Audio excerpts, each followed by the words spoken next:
The arrest of two prominent professors in Ethiopia's capital has given new focus to allegations that the authorities are engaged in a ruthless crackdown against ethnic Tigrayan civilians, as the country plunges deeper into a conflict that began over a year ago in the northern state of Tigray.Professors Assefa Fissiha and Mehari Redeai both teach law at Addis Ababa University. Speaking by phone, family friends who confirmed the Tigrayan professors' arrests sounded fearful, anxious to remain anonymous in case they too face detention in a country where, according to local and international human rights groups, at least 1,000 Tigrayans, and possibly many more, have been arrested in recent days.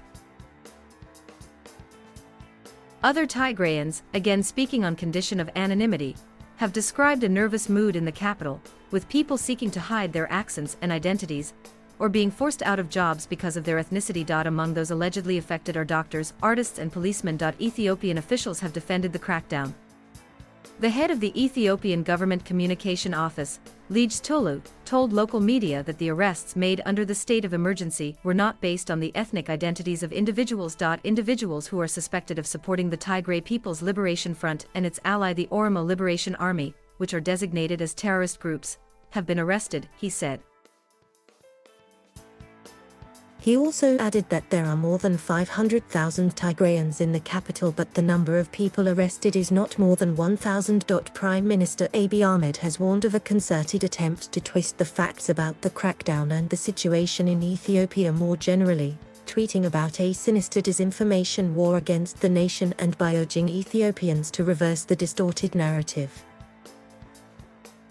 But international criticism appears to be growing. The UN's High Commissioner for Human Rights has accused the Ethiopian police of abusing the excessively wide terms of the state of emergency to round up Tigrayan civilians in Addis Ababa simply on the suspicion that they support the Tigrayan rebels. Ethiopia's own Human Rights Commission has expressed similar grave concern about the detention of thousands of people in the capital and the difficulty of gathering information about the treatment of those in detention. The Commission said many arrests in Addis and elsewhere were the result of tips from other members of the community. Driving this increasingly tense situation is the military offensive by Tigrayan rebels, who, together with a loose coalition of other rebel forces, are seeking to advance on the capital, to cut off key supply routes and, ultimately, to force the Prime Minister to step down. The Tigrayans say Mr. Abiy has forfeited the right to govern by waging a brutal military campaign in Tigray and by enforcing a de facto humanitarian blockade of the region that has left millions at risk of famine.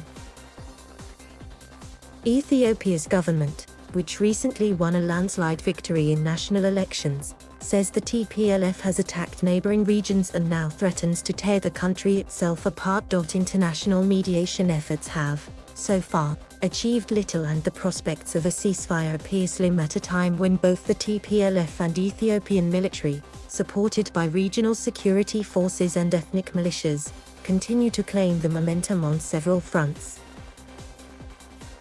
After a string of reported military setbacks, Mr. Abiy imposed the state of emergency and urged civilians to take up arms to defend the nation. But it remains unclear whether the TPLF, now fighting far from its home territory, will be able to seize, or surround the capital, or force a change of government.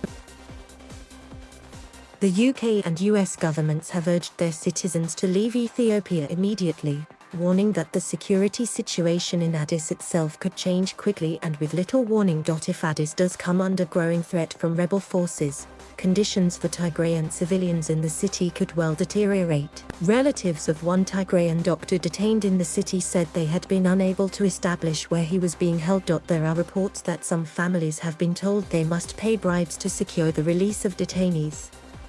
I have personally received news of several people known to me, said the Norwegian academic and Ethiopia expert Kjetil Tranvoll.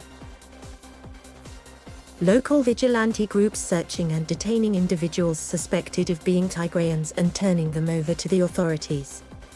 The international community has been acting way too slow to arrest the deteriorating security situation in the country over the past year. More on the Tigray crisis. Thank you for watching.